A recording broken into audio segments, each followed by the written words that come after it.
Appreciate you all being here for us. What do you got? John, you made it a priority to give back to the community with a focus on high school age students. What draws you to the high school experience and what makes it special? That's the best question that we're going to have all day today. The high school experience. We're doing something, we all came through high school.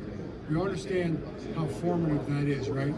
And the high school experience, whether it's sports, football, or basketball, or band, or theater, or clubs, or whatever, make a huge difference in young lives, right? You know that. And the impact that you have as a coach in any one of those areas, just like a teacher, can be life transformational. It can be transformational for amazing things. It can be transformational for not so good things or bad things too. And the idea that we want to help coaches in every way we can to be the best they can be for the young people that they're responsible for because they took on that job of coaching them is something that's really important to all of us. It should be important to all of us. It's important to the Harbaugh Coaching Academy, to us, and we want to help out where we can. Yeah, and what is one piece of advice you got from your high school coach that you take with you today? One piece of advice I got from my high school coach, we had a coach, his name was Pete Palmer. He was called Push Up Pete. And if you did, he was my baseball coach. And if you didn't run out a ground ball or a fly ball, you got to run around the football stadium, which is about a half a mile. You know, baseball players don't like running too much sometimes, so hustle. You know, hustle. That's probably the best advice I got early on. Hustle serves you well in life. Thanks. John, the NFL investigation into Justin Tucker is ongoing. Earlier Eric came out and called the allegations serious, concerning. Does that sort of sum up your reaction as well when you learned about them? Oh, absolutely. It's not what you want to wake up and read. You don't want to read about it. It's not something you want to see. I don't care what it is in terms of things that are hurtful and harmful to people. There's too many headlines like that. Too many stories that you hear that just make you just sad, disappointed. And you don't want to ever see a circumstance, a situation, especially as it relates to, your world where, anybody's made to feel less than great when they come and are involved in a work experience somewhere, and as it touches all of us in our lives, we want to do everything we can to make sure that this is just the opposite, that everybody feels like they have a great work experience. You guys have been in our place every day, and you know what we try to do with that, so that's just really a tough deal, and the NFL is looking into it. They're going to come up, they're going to review it, they're going to try to gather all the facts, and hopefully we'll have I'm sure we'll have an understanding of it at that time. And then once there's an understanding of it, then you have a chance to, make some decisions and determinations and things like that, and that's where we're at right now. The allegations you see in here versus for someone who's dealt with for quite a long time. Yeah, and that's what we're waiting to try to do is reconcile it. That's what the process is for. That's why you've got to come to an understanding, if you can, about what happened. We've all got questions, but nobody knows exactly what happened. So let's see where the review takes us. John, when did you first kind of learn about the allegations? And secondly, have you met specifically with Justin? I learned after Eric told me, I think right before it came out, maybe the banner had called Eric and told him that there was something coming out. We didn't know anything about what it was going to be, so I knew what it was when I read it. And then, I don't know, a week and a half, 2 weeks after that, I gave Justin a call on a Sunday morning, and we had a conversation about it, talked about it. More about, just more from a perspective of being together for all those years, kind of what he was going through, what he was dealing with that, and kind of how he's handling his family and things like that. And that was really good. John, when a situation rises to a level like this, how do you... Can you say it again? When a situation like this rises to such a national level, how do you approach discussing it with the team? Great question. When it rises to a national level, how do you approach it? Really, it's not so much about what level national or what level of attention something gets. It's the fact that it's so important to somebody in our program. I mean, to me, it's like people walk in the door in this job. You have kind of have God appointment, sometimes we call it, but things come up all the time. You could be dug deep in the middle of some football-related task, and someone walks in your door with something that's number one important to them, and they're talking to the boss, so to speak, or the head coach or whatever, and they need your time and they need your attention. So to me, it's exactly the same as any one of those conversations that you have. Before the off year, how are you guys approaching this draft when you're looking at kickers especially? Yeah, well, sure. It's every position is important. We're going to look at every single position, but certainly different years you look at different positions. we're looking at kickers. I mean, we're looking at a lot of positions. We're looking at every position, but I'd say the kicker position would have been a priority no matter what, because Justin's our kicker. We love him, and I expect him. Would have always expected him to keep going forever, but nobody goes forever. So we've got to look at every position like we do. Coach, you made a number of changes in the offseason from the coaching perspective. Added Chuck Pagano. Can you just speak about what you think he'll bring, and then some of your other coaching shifts? Overall, the big picture of the coaching changes. Yeah, that's the thing that we found in the last 3, 4, 5 years. We've had a lot of coaching changes and different reasons for different coaching changes. Guys have gotten opportunities. We've had a lot of success, and that's a good thing, but it's a challenging thing because, from the coaching side, there's nothing more important than your staff. And we have a great coaching staff. We've had great coaches come through. We're going to be talking to Anthony Weaver and Mike McDonald later today. And those guys are two of the great coaches that kind of helped us become what we are as a program. So I'm excited about Chuck Pagano. Chuck's been there before. He's coming back. He's a great coach. He's a great guy.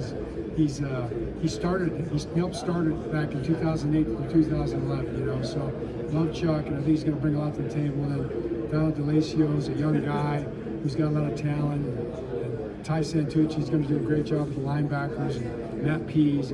Really happy with all those guys.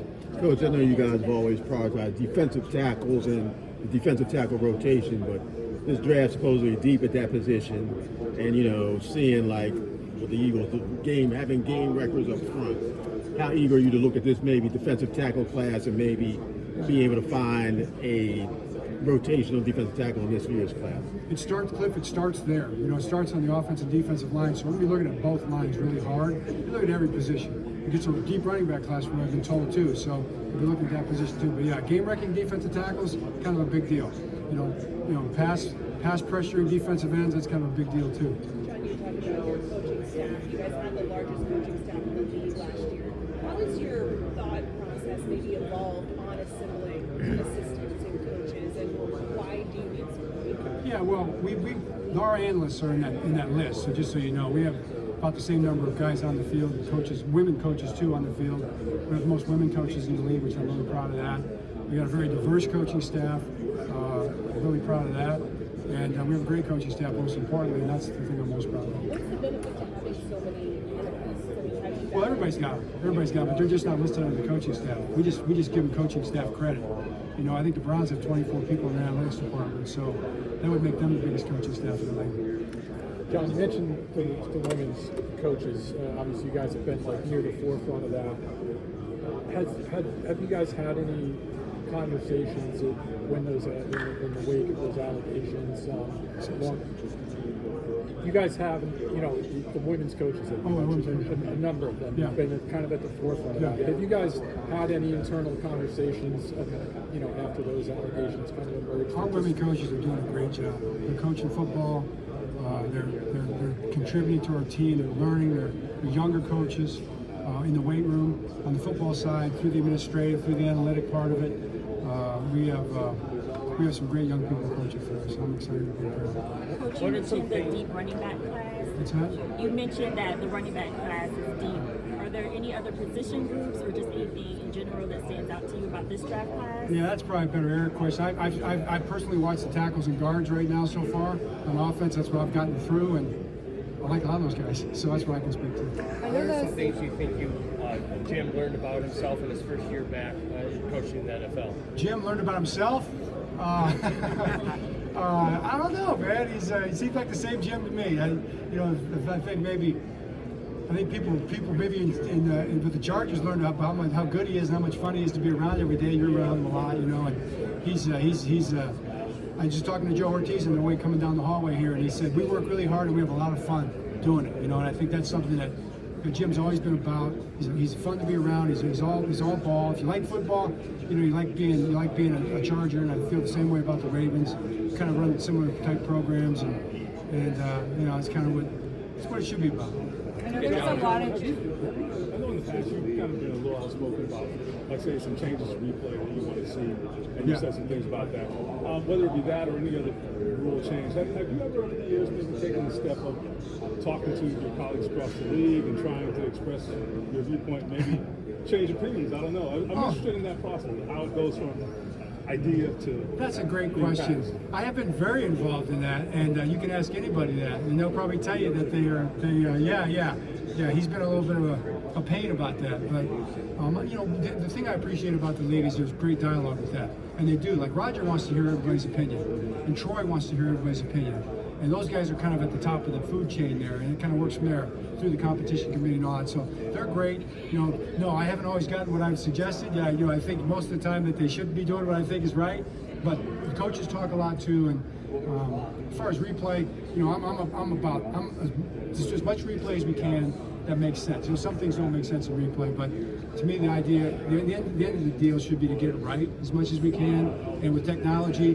that allows you more and more to get it right through different avenues of replay. John, quick follow-up. When you have internally your organization, you got one vote, right? Yeah. Do you guys ever have to kind of come to an agreement on things when you see things differently? We do. Steve is the boss. Steve ultimately makes the call, but he listens to all of us, and then it's not too often where he doesn't. We all come to an agreement. I think one of our philosophies is that we agree to agree. And you got to come to it might be it's either or, a third option or a fourth option, or some way of looking at it that melds all the ideas together. But we always try to agree to agree. Speaking of rules, About your coaches moving on, staff members have to be good at that.